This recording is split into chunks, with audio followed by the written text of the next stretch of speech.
नमस्कार मित्रांनो, जय शिवराय. स्वागत आहे तुमचं आपल्या एका नवीन मिनी व्लॉग मध्ये. आज मला जायचं आहे दीदीच्या घरी. मम्मी बोलली तू चालला तर मला पण होते. म्हणलं चल मग लगेच. मग काय लगेच माझी तुमची गाडी काढली, त्यावर बसून मी आणि मम्मी निघालो दीदीच्या घरी. दीदीच्या घरी तर पोहोचलो. आता लवकर वरती जातो. आणि तुम्हाला माहिती का, दीदीच्या घरी मी फक्त आलो होतो माझ्या क्युटी पाहायला भेटायला, म्हणजेच माझ्या भाचीला. आणि तिला बोललो माझ्या व्लॉग मध्ये बोल, तर लगेच तिकडे पळून गेली. मला भूक लागली होती म्हणून लगेच जेवायला बसून घेतलं, पण हिला जेवायचं नव्हतं. तिला आम्ही बळजबरी जेवायला बसवलं होतं, कारण तिला जायचं होतं खाली खेळायला. तिच्या मैत्रीण तिची वाट बघत होते, पण तिला म्हणलं तू जोपर्यंत जेवत नाही तोपर्यंत तुला खालीच जाऊ देणार नाही. मग काय कसं बस ती थोडंसं जेवली, लगेच खाली खेळायला पळाली. एकदम पोटवर जेवण तर झालं. आता मला माझ्या भावाला शाळेत घ्यायला जायचंय. पहिलेच मला थोडासा उशीर झालाय, लवकर जावं लागेल. मला यायला जास्त काही उशीर झाला नाही. मला वाटलं तर लय उशीर झाला असं ना, तर लवकर घरी सोडतो, कारण त्याला नंतर ट्युशनला पण जायचंय.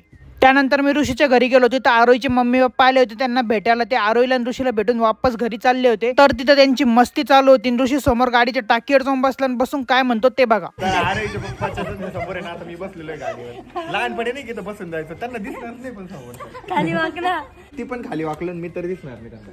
मग त्यांना बाय बोललो आणि हर्षदला जी स्कूटर आणली ती आरोही चालून बघत होते. तिला जमते का नाही जमते. तिला तर ती एकदम भारीच जमते चालवायला. पण मी चालवायला लागलो की एक तर मी पडतो, नाही तर मला काही ना काही लागतच राहतं. मला ती जमतच नाही चालवायला. त्यानंतर स्कूटर चालवायला घेतली ऋषीने. त्याला तर एकदम भारी जमतोय. तो तर स्कूटर डायरेक्ट सणाना टेरेरी चालवतोय. स्कूटर खेळून झाल्यावर आम्ही वरती गेलो आणि रेड कलर माझा फेवरेट आहे. आज मी त्याच कलरचा टी शर्ट घातलाय. म्हटलं आरशात जाऊन तरी बघू आपण कसं दिसतोय. तुम्ही पण कमेंट करून नक्की सांगा मी कसा दिसतोय. आता झाला होता माझा घरी जायचा टाइम. मग काय यांना सगळ्यांना बाय बोलून मी खाली जायला निघालोच होतो. तर स्कूबी बघा माझ्याकडे कशी गुरुम गुरुम बघती. ब्लॉग चालूच नाही बाय द वे. चालू आहे नाही चालू. आणि असलं तर नसला तो असलं तर आणि नसला तर बरे पाय असलं ना ब्लॉग चालू तर तू ती क्लिप टाकायची नाही.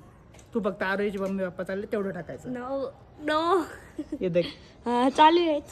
नाही तू आता टाकायचं नाही. आता तू बोललाय, तू प्रॉमिस मी तर टाकणारच आहे माझ्या तूने तेरे भाई को प्रॉमिस किया है, तूने अगर डाला तो देख फिर अपने झगड़े हो जाएंगे. मी उद्याच टाकणार ते पाहिजे 7 वाजता. डालने का नाही तू. Bye bye guys. माझ्या चॅनलला सबस्क्राईब करा. अरे प्रमोशनची गरज मला आहे, तुला नाही. माझ्या चॅनलला हक्काने सबस्क्राईब करा. फ्रीच आहे सबस्क्राईबचं बटन. संकेत दादा चॅनलला सबस्क्राईब करून घ्या. त्यानंतर हर्षदला बाय बोलून मी माझ्या तुमच्या गाडीवर घराकडे निघालो. तर माझं आत्ताच जेवण झालं आणि आज मी एकदम पोटभर जेवलोय, कारण आज माझी फेवरेट भाजी होती बटाट्याची भाजी. बटाट्याची भाजी असले मी जरा जास्तच जेवतो. आणि आज थोडा टाइम होता, म्हणलं आपण फिरून पण येऊ, कारण पुण्याला जायच्या पहिले मी रोज रात्री जेवण झालं का फिरायला जायचो. हे बघा रोड पूर्ण सुमसाम असतो, पण फिरायला मजा यायची. तर आता मी थोड्या वेळ फिरतो, त्यानंतर घरी जातो आणि डायरेक्ट झोपून राहतो. आणि आजचा मिनी व्लॉग मी याच ठिकाणी एंड करतोय. व्लॉग कसा वाटला कमेंट करून नक्की सांगा. लाईक आणि शेअर करायला विसरू नका. भेटूया उद्याच्या व्लॉग मध्ये.